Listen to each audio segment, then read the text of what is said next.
Hello everybody, we are continuing on with our Stanley Cup playoff previews of the first round, and we're going to be talking about the first round matchup between the Dallas Stars and the Minnesota Wild. Now before we start, I wanted to say please make sure to subscribe to me if you're new to my channel, new to hockey, whatever the case may be.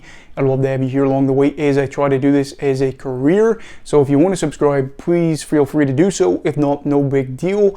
Having said that, let's get on into it and how exactly we got here. So for Dallas, we got to see them go from a wild card team last season to being a contender for the top spot in the West just a year later. And at one point, pretty deep into the season, they did have that lead for the top spot out West.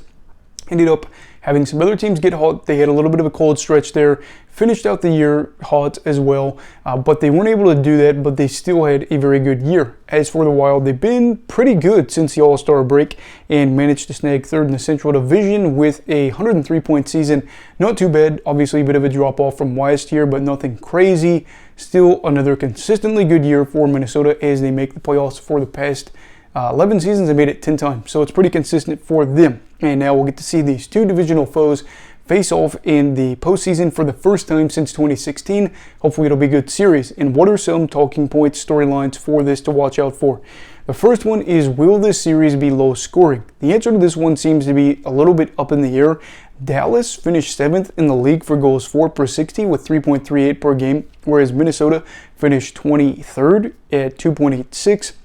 If Dallas had it their way, they probably are looking at this and saying we want to have a higher scoring series because we think we're going to be in a situation to win that. They probably don't want Minnesota to score a lot of goals, I would imagine, but at the same time, in those situations where it's a 5-4 game, you would think that Dallas feels a little bit more comfortable than the Wild would. As for Minnesota, probably vice versa. They're probably thinking this would be better if we could keep it lower scoring because that's how we've been able to win games.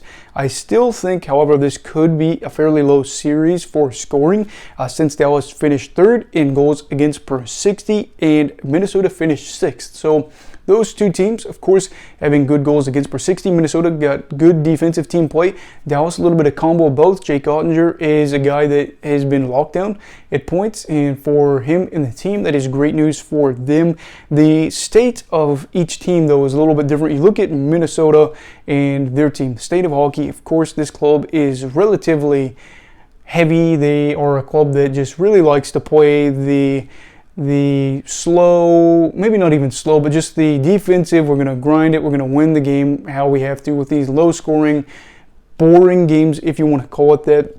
And they're really top-heavy is what I meant to say, with 30% of their team goals being on Kirill Kaprizov and Matt Boldy. So the Wild have kind of also, with this top-heaviness and this boring, will win the close games, have seen this trend where they've won 19 one-goal games this year, had something like 7 shootout wins, and ironically, the one time that Minnesota won twice, but the one time it was a higher scoring series or a higher scoring game in the regular season series between these two, going back in December, the game was 6-5. You're probably thinking Dallas won the game. It was Minnesota, but just something to keep an eye out for. Yes, that was a one-goal game, and Minnesota won that, so you're thinking, oh yeah, no, they continue the trend. In general, Minnesota is probably going to win the lower scoring game. So they can win that way, but that's just not something you have to look forward to if you're them. And I think we could see a situation where there's going to be less penalties, which could be ideal for Minnesota possibly if they are worried about Dallas's power play, and that could help with the whole lower scoring thing. I would imagine that we could see some 2-1, 3-2 type games, just to throw it out there. This could be, that boring series if you're not a fan of those lowering scoring series. The second topic, though, that I wanted to push on to is, does Kirill Kaprizov have to be this one-man show? This isn't to say outright that Minnesota has a lack of scorers.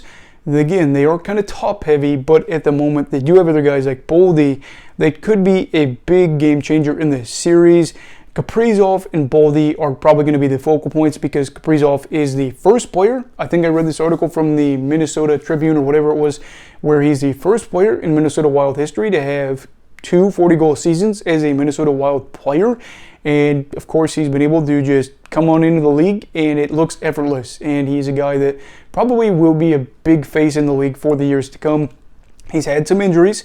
and missed some time, but he's come back and he's probably going to be fine. And also, you think of the fact he came over to the KHL and did just well. I know people say, oh, he was older. At the end of the day, he stepped into the best league in the world and was able to be really, really productive. So there's that. So he, on his end, will probably take over. He had a stretch where he had 7 goals in the first round last year, where he did it in 4 games. So he can probably do it, and he could be that one-man show. But looking at Matt Boldy, he was able to follow up a very successful rookie season with a 63-point season the second year.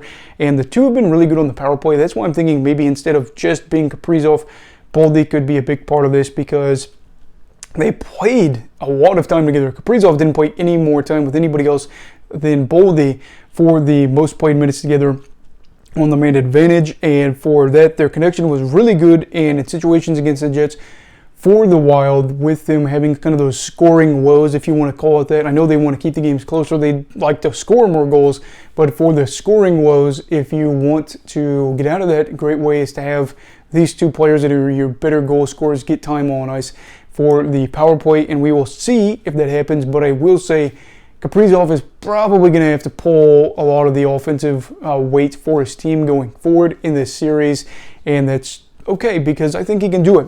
For the third talking point is whether or not Minnesota can shake off a recent playoff failure.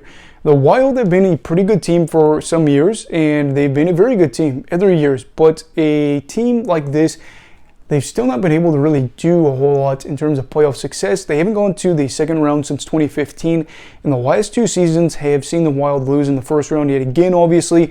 They came back in a 3-1 series against Vegas. They pushed it to Game 7. They lost that. Vegas was the better team. And Minnesota, of course, that was Kaprizov's rookie year. That was heartbreaking. And then they went on last year to have a franchise best year and lose to the Blues in 6 games. That was really, I think, the more heartbreaking thing there.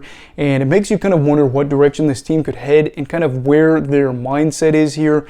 I don't personally see them as being a team that is going to, just go over and get rid of a bunch of guys off this roster, especially key guys here, and do a rebuild or anything like that. But I do think this. They've got good young guys that they're either got called up or they're going to call up, and they are in a spot right now where they seem to be getting stuck just kind of in a second or third seed in that division. The Central Division is pretty good, and you see Colorado probably being that team there at the top.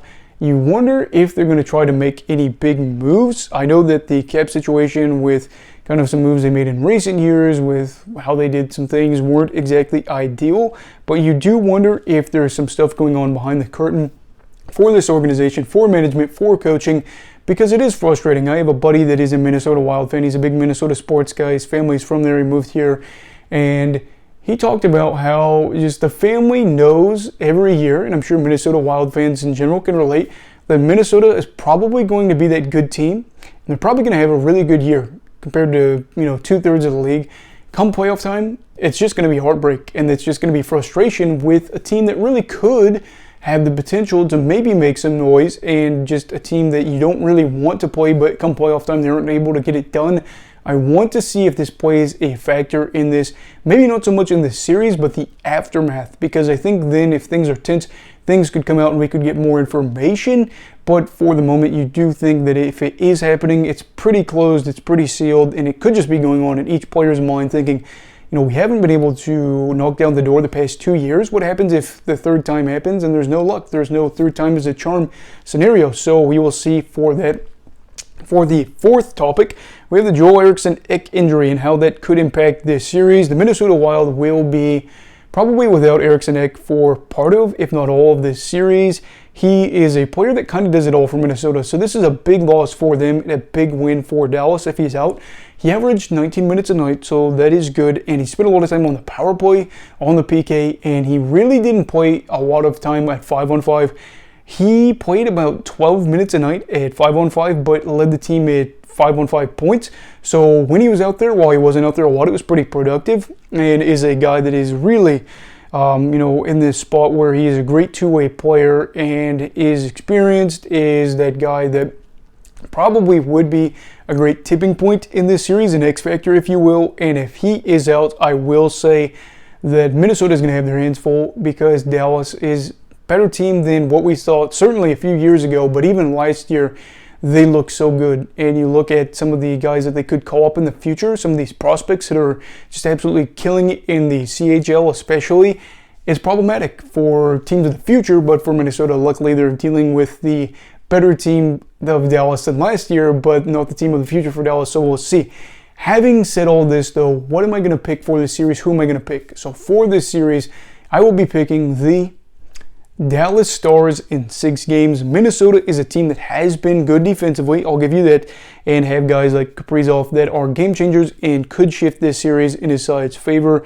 But at the end of the day, it doesn't make me feel comfortable to see teams win these close games. Again, would you as a fan rather have your team win a close game or a big game? Probably the close game because it's more exciting. But as a general manager, as a coach, as a player, you probably would rather be on a team that is consistently in a spot where they're winning comfortably, because then you don't have those meltdowns. Minnesota has won a lot of close games, but now they're facing teams that are really good. Not to say that they haven't been able to beat other good teams, but you have to be able to consistently do it. And do you want to rely on them winning 1-goal games, especially when you have Dallas that looks so good offensively? I didn't think I'd say that a few years ago. But they have Robertson, Hintz, Pavelski, Johnston, Sagan, Ben, Heiskanen, etc. This club, a team that I thought after the 2020 season was really stuck with Sagan and Ben's contracts and things were going so poorly for them, is in such a great spot now. And I do think that offensively, if things get out of hand for Minnesota, they'll probably be heading home early. Again, Minnesota doesn't have a true stud in net, so if defensive play becomes an issue, you're probably worrying about that as well. So I don't exactly know what will happen here. I do think this series could go the distance. And like I said in my preview or the video where I talked about teams I'd like to see win the Stanley Cup, if you want to check that out, Minnesota was on that list. So it's not like I'm hating on Minnesota, but I just, at the end of the day, think Dallas is going to win. Anyway, that is my pick. Who do you think will win this series? Why and in how many games? I'd love to hear your thoughts down below in the comments. Also, please make sure to like this video and subscribe if you're new. Everybody stay safe. Have a great night, and Eagle love hockey, all right? Goodbye, Brigadiers and Brigadettes. This is your captain signing off. Have a great night.